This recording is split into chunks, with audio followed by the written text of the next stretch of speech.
Hello guys, tara gawin natin tong napaka-moist na ubi cake na ito.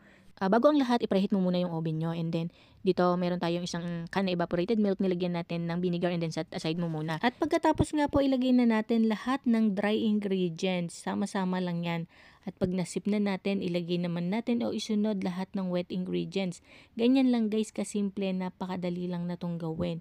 And then after nyo nang ma-mix, ang pinakalas natin ay yam emulco ng greenhouse. Napaka-concentrated na to guys. 1 tablespoon lang ang gagamitin nyo, ay napakakulay na.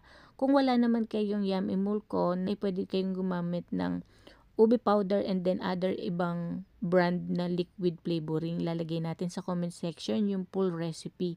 And then salain nyo lang para maging smooth lalo yung ating cake. Saka nyo na ilagay sa baking pan na gusto nyo. Dito guys, tatlong 6 inches ang nagamit ko, and then may number 8 pa ako. So, pwede kayong